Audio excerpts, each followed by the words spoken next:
En algunas ocasiones sucede que los investigadores aplican los instrumentos, las entrevistas, los cuestionarios, concluyen con el proceso de recolección de datos y cuando llegan al momento del análisis para la obtención de los resultados, descubren que faltó información que era fundamental para dar respuesta a sus objetivos.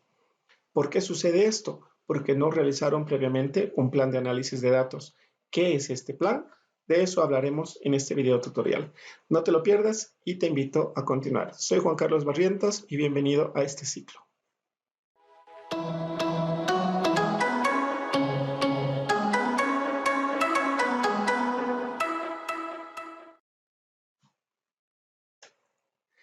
Nuevamente, darles la bienvenida a este ciclo de tutoriales referidos a la metodología de la investigación. En esta oportunidad hablaremos acerca del plan de análisis de datos. ¿Qué es un plan de análisis de datos? Es un mapa de ruta en el cual nos trazamos los pasos que vamos a dar, o mejor dicho, el procesamiento que vamos a realizar de la información que obtendremos a través del proceso de recolección de datos. La investigación tiene tres etapas básicamente. La primera, la de la concepción teórica o la planificación del mismo. La segunda, la recolección de datos. Y un tercer momento va a ser el análisis, la obtención de los resultados. Sin embargo, esta última etapa, que es el plan de análisis, no puede estar separada de la planificación y del momento mismo de la recolección de datos. Es por eso que desde el momento de la planificación ya se debe pensar cómo se va a realizar el análisis de datos para no dejar por sentado o por obviedades perder algún tipo de información que es fundamental para responder a nuestros objetivos. Recordemos ya de los videos pasados en los que hablábamos de los objetivos, la hipótesis y el planteamiento del problema. En esos videos hacíamos mucha referencia a que la investigación va a apuntar hacia un nuevo conocimiento que queremos obtener, hacia la verificación o no de una hipótesis. Pero para hacerlo necesitamos análisis de datos, necesitamos comparar, correlacionar, necesitamos cuantificar la información. Entonces, desde el momento de la planificación de los datos, necesitamos ajustar los instrumentos de recolección para obtener la información necesaria. Entonces, volvemos a hablar acerca de los tipos de estudio. Ya en videos anteriores, en el método, por ejemplo, habíamos hablado acerca de los tipos de estudios y los habíamos dividido en tres principalmente, ¿no es cierto? Los de tipo descriptivo, los de tipo correlacional y los de tipo experimental. En esta ocasión lo he dividido solamente en dos. Los exploratorios y descriptivos por un lado y los correlacionales y experimentales en el otro. También ahí estarían los cuasi experimentales, ¿no es cierto? Entonces, en los exploratorios o descriptivos, el tipo de análisis de datos que vamos a hacer va a ser de tipo descriptivo, vale la redundancia. ¿Y qué hacemos en la descripción? Presentamos la frecuencia y el porcentaje. Más adelante, en otras diapositivas, hablaré un poco más acerca de qué son estos. Y también utilizaremos la media y la desviación típica. En cambio, en los tipos correlacionales, obviamente utilizaremos la correlación, que puede ser chi cuadrado, puede ser Pearson, puede ser Spearman. Chi cuadrado vamos a utilizar cuando tengamos variables de tipo cualitativas.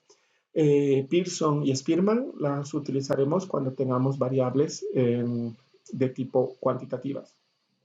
Para mayor información en relación a análisis de datos estadísticos, les dejo también un enlace a otra lista de reproducción en la cual hablo más específicamente de cómo procesar datos estadísticos.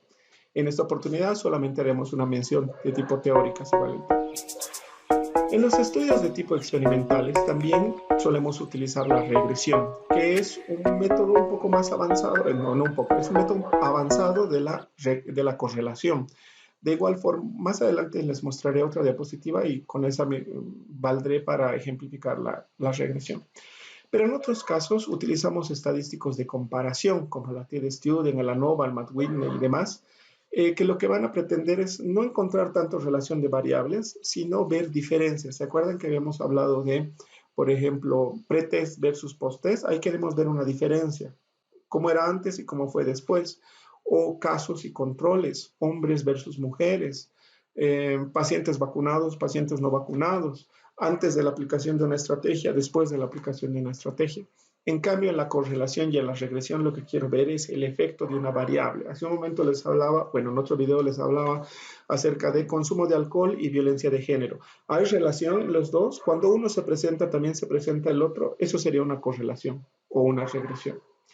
Veamos algunos ejemplos. En los estadísticos descriptivos lo que yo presentaría sería tablas de frecuencias, ¿no? Frecuencias, porcentajes, presentaría también gráficos de frecuencia, ya sean estos de barra, podrían ser gráficos de torta, gráficos de líneas, cualquier tipo gráfico que nos ayude a resumir la información. También podría presentar la media, la desviación típica. ¿Qué es una media? Es un porcentaje. Por ejemplo, ¿qué porcentaje de estudiantes tienen problemas de el aprendizaje, por ejemplo? Yo diría, no sé, un 10%. Ese es un porcentaje. Bien. Y yo diría, por ejemplo, de este 10%, ¿cuál es la edad promedio que tienen estos estudiantes? Yo diría, bueno, los estudiantes que tienen este tipo de problemas de aprendizaje tienen en promedio 8 años, por decir. Ese es un promedio, ¿no es cierto? De este 10%, ¿cuál es el número que más se repite? Bueno, el número que más se repite en realidad sería la moda. El promedio sería sumar las edades de todos estos niños y dividirlo por la cantidad. Digamos que son 150 niños. Sumo las edades de todos los 150 y lo divido por 150. Y eso me va a dar un promedio, que puede ser 8 años, por decirles. Bien. Bueno, la correlación y la regresión, que son variantes del mismo procedimiento. El uno más complejo que el otro. Este es un gráfico de dispersión. Por ejemplo, acá tenemos el nivel de depresión. Entonces, en el eje de las X tenemos la depresión. Entonces, lo que vemos es, se le ha aplicado un cuestionario de depresión a una muestra X y se le ha preguntado cuántos cigarrillos fuma al día. Entonces, tenemos un sujeto que tiene en su puntaje de depresión 36 puntos y que fuma 17 cigarrillos al día. Y en el otro extremo tenemos a alguien que ha sacado un puntaje de 4 o 3 y fuma 6 cigarrillos al día. Como ven, a mayor nivel de depresión parece que hay un mayor nivel de consumo de tabaco. Entonces, esa línea naranja que vemos ahí, nos está diciendo que hay una pendiente ascendiente. ¿Eso qué quiere decir? Que a mayor X, mayor Y. Entonces, hay una relación positiva, porque entre más aumento X, más aumenta Y. Una correlación negativa sería que a más X, menor Y. Por ejemplo, más consumo de alcohol, menor esperanza de vida, por ejemplo. Mayor nivel de desnutrición, mayor nivel de infecciones, por decirles, ¿no es cierto? Eso sería una correlación positiva. Mayor desnutrición, mayor número de infecciones. Mayor desnutrición, mayor mortalidad sería una correlación negativa. Esa línea naranja, en lugar de ir para arriba, tendría que ir para abajo. Eso significaría que a más X, menor Y. Esa sería una correlación negativa. ¿Esto para qué nos sirve? Nos ayuda a ver la relación de variables y cómo una influye sobre la otra. Por eso es que estos tipos de estudios también son utilizados para los estudios analíticos, porque nos ayudan a explicar la realidad, nos ayuda a explicar el funcionamiento de una variable sobre la otra o dos variables que interactúan entre sí. También tenemos los estadísticos de comparación. Podemos comparar dos grupos o varios grupos. Por ejemplo, tenemos los casos, controles, pre y post test, por ejemplo, y quiero ver si el puntaje del caso versus el control es el mismo. Por decir, ahora estamos hablando del coronavirus. Se implementa la ivermectina, por decir. Se hace un recuento antes de la aplicación de la ivermectina y después de la aplicación de la ivermectina. La cantidad de virus en sangre, ¿es la misma en promedio o no es la misma antes y después de la ivermectina? O tomo un grupo de pacientes a los que solo le doy acitromicina y otro grupo a los que le doy ivermectina.